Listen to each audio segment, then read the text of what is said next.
नमस्कार मित्रों, हमारी सीरीज चल रही है राशियों के सिद्धांतों पर और आज हम बात करने जा रहे हैं राशियों की जीव संज्ञाएं या राशियों के वर्ग। ये हमारा एपिसोड नंबर 10 है और एपिसोड नंबर 10 का ये 9th पार्ट है। पिछले 8 पार्टों में हम विभिन्न प्रकार की राशियों के बारे में, सिद्धांतों के बारे में चर्चा कर चुके हैं। आज हम बात करेंगे राशियों की जीव संज्ञाएं या वर्ग। राशियों को 4 वर्गों में बांटा गया है। जब हम ऑथेंटिक ग्रंथों की बात करते हैं तो राशियों की 4 संज्ञाएं बताई गई हैं, 4 वर्ग बताए गए हैं, 4 वर्गों में बांटा गया है। द्विपद राशियां, चतुष्पद राशियां, जलचर राशियां और कीट राशियां, इनके बारे में हम जान लेते हैं। बेसिकली ये लाभ क्या है, इसको जानने का लाभ समझ लेते हैं। राशियों की संज्ञाओं के आधार पर हम ये पता करते हैं कि कौन सी राशि कौन से भाव में बल प्राप्त कर पावरफुल हो जाती है, ज़्यादा इफेक्टिव हो जाती है।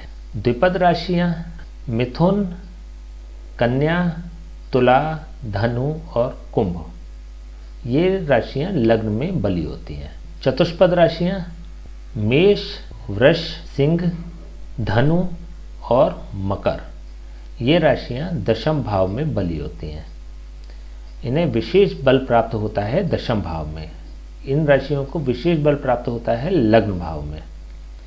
और जलचर राशियां होती हैं कर्क राशि और मीन राशि, ये चतुर्थ भाव में बली होती हैं। इनको विशेष बल प्राप्त होता है चतुर्थ भाव में, 4th हाउस में।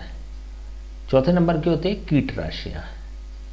ये वृश्चिक राशि होती है, एकमात्र वृश्चिक राशि होती है कीट राशि, जो सप्तम भाव में बल प्राप्त होता है इसको। देखिए, इसमें एक कॉमन राशि होती है धनु राशि। धनु राशि द्विपद राशि भी है और चतुष्पद राशि भी है। इसको लग्न और दशम भाव दोनों में बल प्राप्त होता है। अगर दशम भाव या लग्न भाव में ये राशि पड़ती है, देखिए राशियों के स्थान फिक्स होते हैं। अगर जो भी आपकी लग्न कुंडली बन के आएगी उसमें फिक्स होता है कि 10th हाउस में कौन सी राशि पड़ेगी। तो ये धनु राशि लग्न और दशम भाव में बली होती है। इसका मतलब ये हो गया कि धनु राशि विशेष रूप से पावरफुल राशियों की संज्ञाओं में आती है। इसी तरह से अब हम इन चारों राशियों के बारे में समझें, इनको 4 वर्गों में हमने बांटा।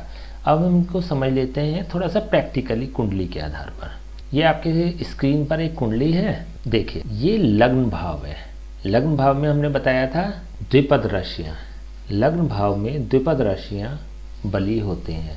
विशेष बल प्राप्त होता है लग्न भाव में अगर कोई भी द्विपद राशि आ जाती है। द्विपद राशि का मतलब हो गया 3, 6, 7, 9 और 11। इसका मतलब मिथुन, कन्या, तुला, धनु और कुंभ, ये राशियां लग्न भाव में बली होती हैं। इसमें भी देखिए विशेष रूप से हम बात करते हैं कुंभ राशि का उत्तरार्ध जो होता है, बाद वाला पार्ट, उत्तरार्ध का मतलब बाद वाला जो पार्ट होता है, वो लग्न में विशेष रूप से बली होता है। और चतुष्पद राशि में मकर राशि का पूर्वार्ध वाला पार्ट बली होता है। जैसे अभी हमने ये दोनों राशियों को हाईलाइट इसलिए किया गया है क्योंकि कुंभ राशि का उत्तरार्ध लग्न में बली होगा और मकर राशि का पूर्वार्ध दशम भाव में बली होगा। ठीक है, पूर्वार्ध और उत्तरार्ध से अर्थ क्या हो गया? एक तो ये अर्थ यही हो गया कि कोई भी राशि 30 डिग्री की होती है। अगर ये 15 डिग्री के बाद का पार्ट है तो उत्तरार्ध कहलाएगा, और इससे पूर्व का भाग है तो 15 डिग्री से 1 से लेकर 15 तक की अगर डिग्री में है कोई भी राशि तो वो पूर्वार्ध कहलाएगा। ठीक है, तो इस तरह से इसको पूर्वार्ध और उत्तरार्ध की संज्ञा दी जाती है। इसी प्रकार से अभी देखते हैं कि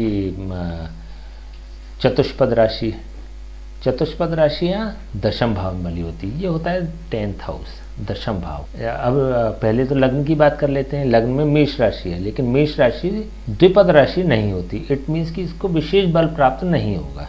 10th हाउस में है मकर राशि। मकर राशि का पूर्वार्ध, अगर इसको थोड़ा सा अगर हम डिटेल्स में समझें तो इसके हमें अंश देखने पड़ेंगे। मकर राशि कितने अंश पर है, चलिए इसको थोड़ा सा एक एनालिसिस कर लेते हैं।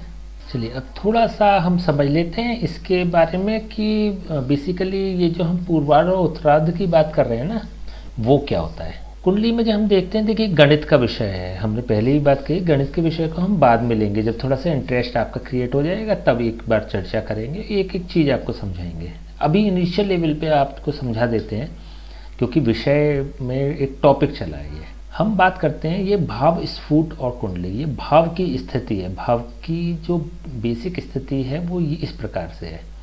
इसमें अभी हम बात करते हैं 10th हाउस की, दशम भाव।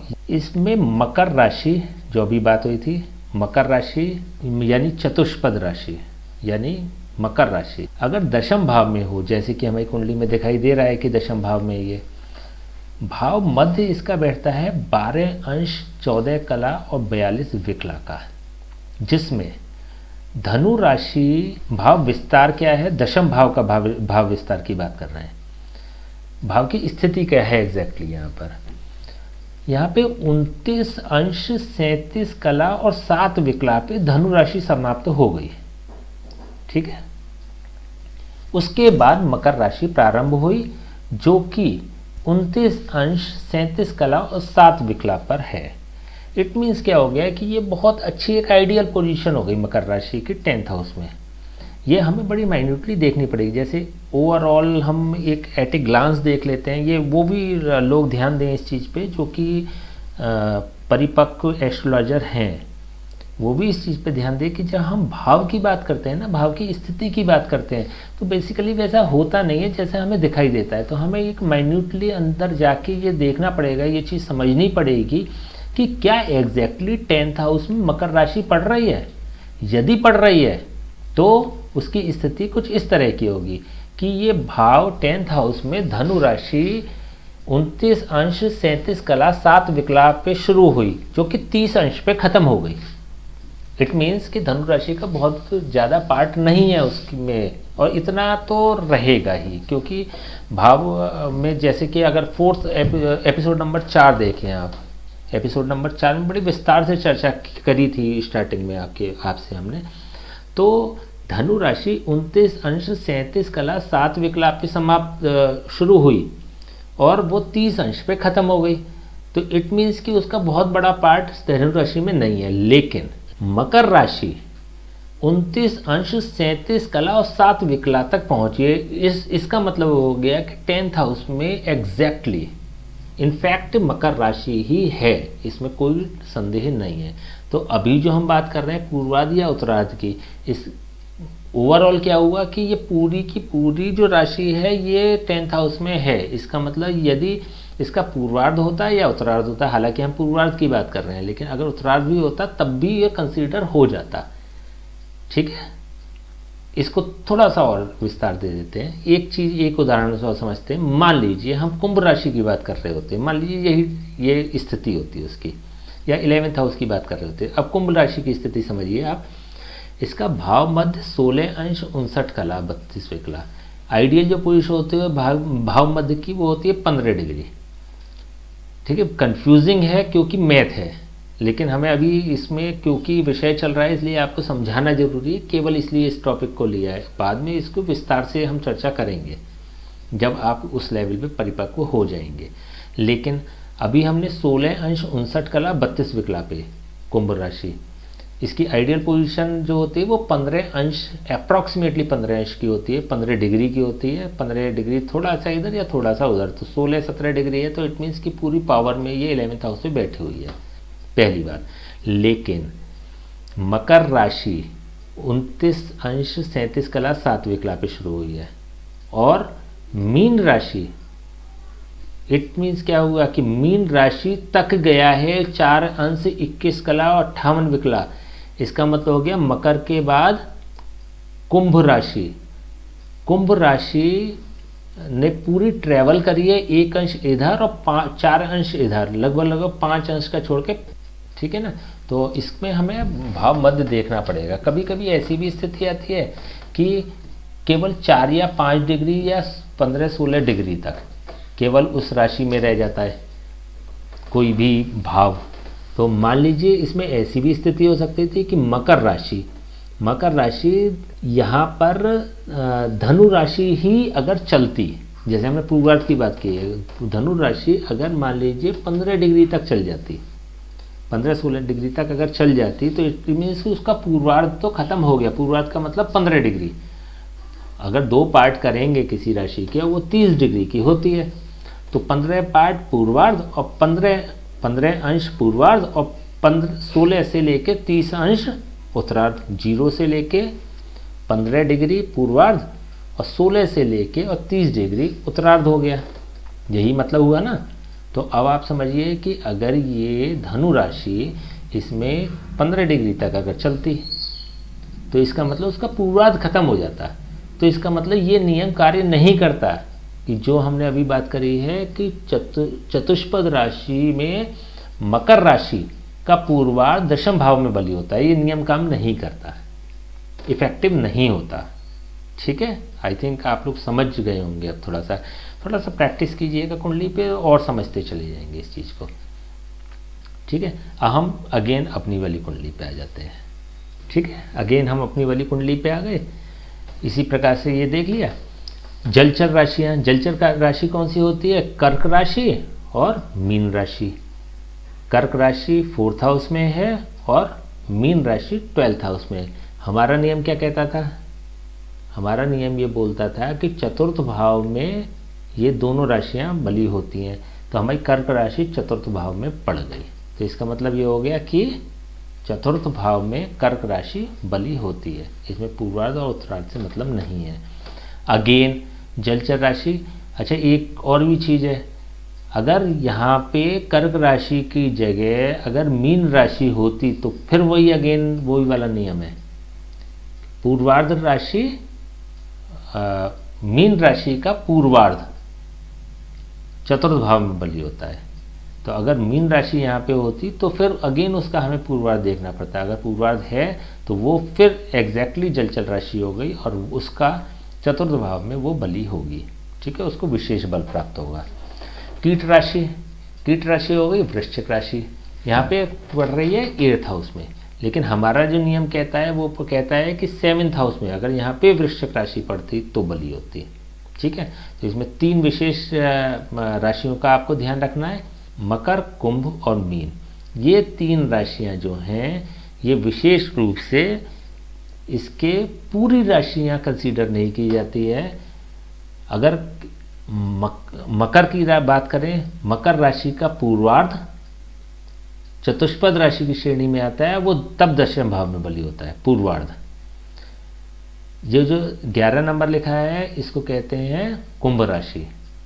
कुंभ राशि का उत्तरार्ध लग्न में बली होता है। अगर ये लग्न में होती तो उसका उत्तरार्ध अगर होता तो ये लग्न में बली होती है। और तीसरी हो गई मीन राशि। मीन राशि यदि पूर्वार्ध इसका अगर 4th हाउस में पड़ता, इसका मीन राशि का पूर्वार्ध अगर 4th हाउस में पड़ता तो ये बली होती है। ठीक है, तो ये हमें बात करी हमने इसके बलों की। उपयोग कैसे हो सकता है? उपयोग का सिंपल है, जैसे हमने 4th हाथ की बात भाव की बात करी, 4th कर्क राशि 4th हाउस में बली होती है। तो 4th हाउस में कर्क राशि पड़ गई, लेकिन अब इसके व्यक्ति के सुख की अगर हमें स्थिति देखनी है, इसके लग्जरीज लाइफ की स्थिति देखनी है, तो ये व्यक्ति एक रिलैक्स वाला जीवन पूरे जीवन बिताएगा, रिलैक्स मोड में रहेगा ये व्यक्ति, क्योंकि 4th हाउस में कर्क राशि है और पूरी इसको मैच्योर्ड है ये, है ना। इसकी भी स्थिति देख लेंगे, जहाँ पे हमने अभी भाव बल की बात देखी, भाव स्थिति की बात देखी, वहाँ पे जाके हम भाव स्थिति देख लेंगे इसकी, क्या पूरी कर्क राशि 4th हाउस में पड़ रही है। अगर पूरी पड़ रही है तो इसका बल मैक्सिमम हो जाएगा। ठीक है, तो इस तरह से हम इसकी स्थिति को देख सकते हैं। ऐसे ही अगर मान लीजिए हमने बात करी मकर राशि की, मकर राशि चतुष्पद राशि होती है, 10th हाउस की बात होती है, 10th हाउस में बली होती है। तो इसके प्रोफेशन की बात करेंगे तो प्रोफेशन ये सिक्योर प्रोफेशन मिलेगा इस व्यक्ति को, पावरफुल है, भटकेगा नहीं व्यक्ति, स्टेबिलिटी रहेगी इसके जीवन में, है ना, सुकून वाला एक प्रोफेशनल। क्योंकि ये भी ये बात कहती है, 4th हाउस भी ये बात कहता है, 10th हाउस ये बात कहता है कि ये व्यक्ति थोड़ा सा रिलैक्स मोड में रहेगा, ठीक है ना। तो इस तरह से इसका उपयोग कर लेते हैं कि वो राशि पर्टिकुलर पावर में है या नहीं है। अगर पावर में है तो इट मीन्स कि हमारा जो प्रेडिक्शंस है वो हम माइन्यूट लेवल तक पहुंच सकते हैं, अंतिम स्थिति तक उसकी पहुंच सकते हैं, ठीक है। तो हमने ये समझा और उम्मीद करते हैं कि आपको अच्छी तरह समझ में आ गया होगा। थोड़ा सा प्रैक्टिस कीजिएगा, इसको थोड़ी सी प्रैक्टिस में लाने की कोशिश कीजिएगा, ये बड़ा वर्क करती है, ठीक है। जो एस्ट्रोलॉजर ऑलरेडी इस एपिसोड को देख रहे हैं वो इस चीज़ को कंसीडर ज़रूर करें, क्योंकि जब तक इसको कंसीडर नहीं करेंगे तब तक ये प्रेडिक्शंस आपके ज़्यादा पावरफुल नहीं होंगे, ठीक है। ये हमने समझ लिया। नेक्स्ट जब हम बात करेंगे हम राशियों के लिंग की बात करेंगे, पुरुष राशियाँ और स्त्री राशियों की, ठीक है। अभी तक अगर आपने हमारे चैनल को सब्सक्राइब नहीं किया है तो ज़रूर करें, जिससे कि लगातार जो बात चल रही है, लगातार जो सिद्धांतों की बात चल रही है वो आपको समझ में आती रही चीज़ें। अगली एपिसोड में हम बात करेंगे राशियों के लिंग की। तब तक के लिए आज्ञा दीजिए, नमस्कार।